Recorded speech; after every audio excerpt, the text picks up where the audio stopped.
Hey team, Alex here. We're going to be talking about metrics. What is metrics? It is your arm velocity, your exit velocity, how far you hit the baseball, how fast you run the 60, and so much more. We're going to be talking about why it's not as important as you might think it is, and plus what to be focusing on to help your overall game, to help yourself play at the next level. Now, does metrics have its place? Absolutely. It's part of the equation. But the problem is too many parents and student athletes think it's the end all be all. If I just throw this hard, if I just run this speed, I will be recruited. I will play at the next level. A college coach will want me. And there's a problem with that. But before we get into that, hey guys, if you get anything from this video, please select that like and subscribe button. I put out a weekly video on recruiting and just how to better ourselves on and off the field. I need to preface who I'm talking about, and I'm talking about the 97 to 98% of high school student athletes that aren't throwing 90 plus miles an hour in high school or not hitting 15 home runs in a season. Now, will throwing 90 plus miles an hour in high school and hitting 15 bombs in high school get you recruited? Yeah, it's going to get you committed, okay? So what am I saying? I am saying for the 97 to 98% of student athletes that are not doing that, you need to focus more on your attention to detail, your command of your pitches, all right? Hitting more barrels, hard hit baseballs, other parts of the game that's going to enhance your game, it's going to make you more attractive to these college baseball players and just make you an overall better player throughout the season, okay? There's too much attention on throwing 95 miles an hour, hitting a ball 405 feet, okay? And I want you to do that, okay? I want you to continue to long toss. I want you to continue to work on your exit velocity. I want you to continue to be in the weight room, of course. You guys heard me talk about this, okay? I want you to improve your athleticism all around the field. I just don't want you to focus all your attention on your metrics. That is what I'm getting to, okay?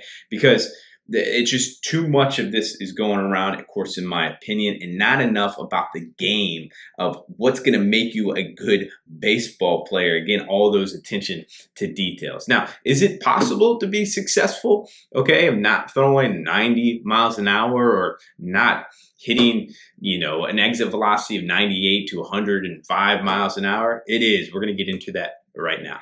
Let's talk about 3 MLB pitchers that have been studs on the mound that don't throw 90 miles an hour and again just have been awesome in their career. And then we're going to get into a couple hitters like them, but just on the offensive approach, okay? The first guy we're going to talk about is Kyle Hendricks, okay? His average fastball is 87.2 miles per hour. And just a few years ago, he led the MLB with the lowest ERA at 2.13. 2.13, averaging 87.2 miles per hour. The next guy is Jon Lester, 5-time All-Star, and his average fastball is 89.1 miles per hour. And I believe he's got a no-hitter under his belt. Actually, I'm positive now that I think about it. He's thrown a no-hitter. And the next guy, Corey Kluber, okay? Average fastball, 89.8 miles per hour, 2-time Cy Young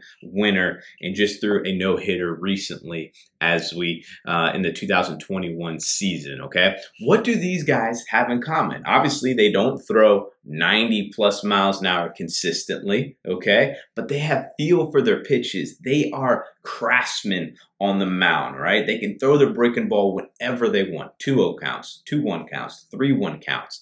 They can locate their fastball in, out, up, and down. They know these hitters. They know themselves so well. They study the game. Again, they are craftsmen. That is what you need to be doing with your game, okay? And improving the things that you need to be improving, all right? Those attention to details that we just talked about with those guys, rather than just worrying about, I need to throw 95 miles an hour, okay? Yes, improve your arm strength, but you also need to be focusing your attention on these other things.